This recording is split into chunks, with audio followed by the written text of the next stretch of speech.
Je suis dans la salle d'attente d'un cabinet médical.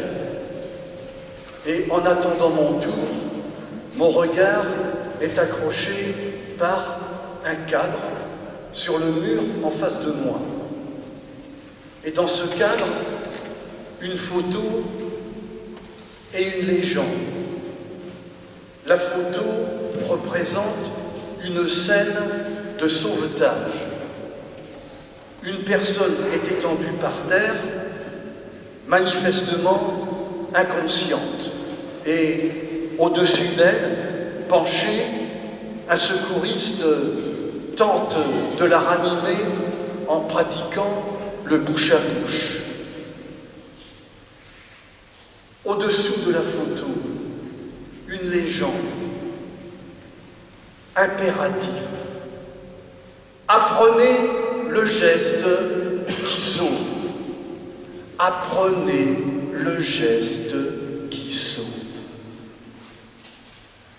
En préparant cette homélie pour cette fête qu'on appelle la fête du Saint-Sacrement, qui est le sacrement par excellence de l'Église, c'est-à-dire l'Eucharistie, c'est-à-dire plus simplement la messe, j'ai pensé à la réflexion que cette photo et cette légende pouvaient nous aider à comprendre, peut-être un peu de manière neuve, ce qu'est la messe des chrétiens.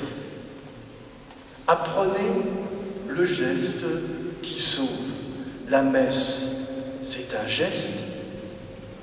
La messe est un geste qui sauve. La messe est un geste qui s'apprend. La messe est un geste. C'est le contraire d'un discours. Ce que je suis, je reconnais, en train de faire. La messe, c'est un geste plus. C'est une action. Certains disent une action de grâce. Il y a un mot qui désigne le culte chez les chrétiens, c'est le mot liturgie. C'est un mot barbare, mais il est facile à comprendre quand on le rapproche d'un autre mot qui lui ressemble, le mot métallurgie. Liturgie, métallurgie sont deux mots qui ont la même racine grecque. Je fais savant. Le mot urgie, en grec, signifie travailler. Dans la métallurgie, on travaille le métal, métal urgie. Et dans la liturgie, qu'est-ce qu'on travaille? Lit, ça signifie assembler. On travaille à faire une assemblée. Avec des gens comme aujourd'hui, qui viennent d'un peu partout, d'horizons divers, qui ne se connaissent pas.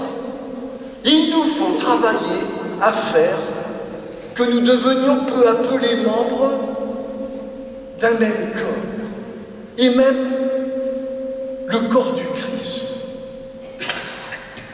Ambitieux, insensé, peut-être. En tout cas, pour réaliser cela, Jésus nous a laissé un geste. Nous rassembler autour d'une table et partager un peu de pain ensemble, en souvenir de ce qu'il a fait pour nous. Et pour que ce geste ne se dénature pas et garde bien l'esprit de son fondateur et de son initiateur, alors on l'entoure de chants qui nous disent l'esprit de ce geste-là. Et pour que ces chants nous entraînent, nous donnent de l'élan, alors on met de la musique.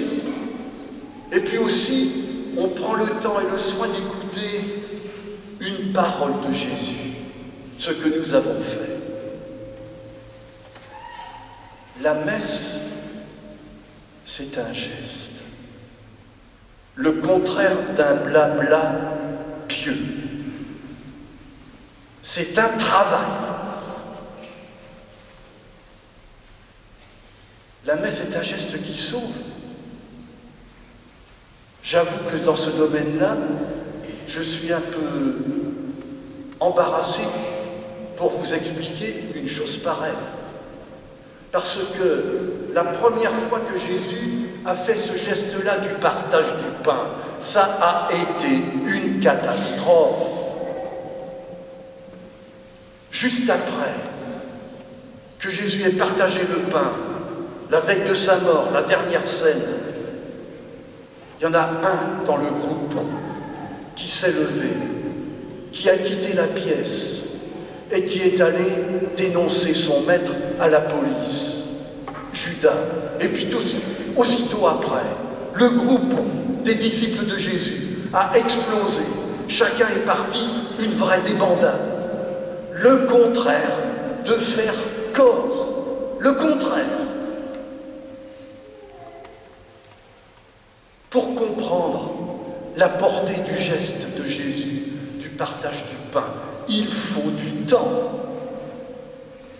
Et ce n'est que peu à peu que les disciples ont découvert à quoi menait ce geste-là. À une résurrection. Et c'est peu à peu que leurs yeux se sont décidés pour le découvrir mystérieusement vivant au milieu d'eux. La messe est un geste qui sauve. Et enfin, c'est un geste qui s'apprend. C'est pas un geste qu'on étudie dans les livres. C'est un geste qu'on apprend comment? En le faisant, en le refaisant, en le répétant, inlassablement, avec application, parce que c'est facile de perdre la main de ce geste-là.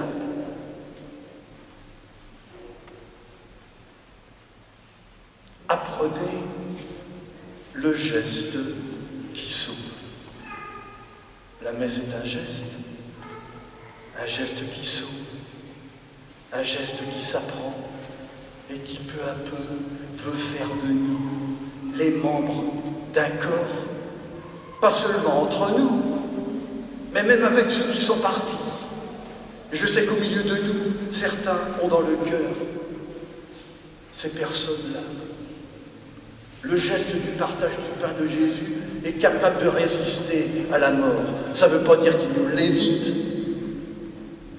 Il nous l'a fait traverser derrière lui. Si c'est vrai que la messe est un geste, alors je vous propose maintenant de passer tout simplement aux travaux pratiques. Tout à l'heure, au moment du Notre Père, je demanderai à tous ceux qui sont dans la nef centrale, à partir des 2 piliers, de quitter votre banc et votre place et de venir tous autour de la table pour le partage du pain, même si nous ne communions pas, pour nous préparer un peu à faire corps ensemble autour de lui.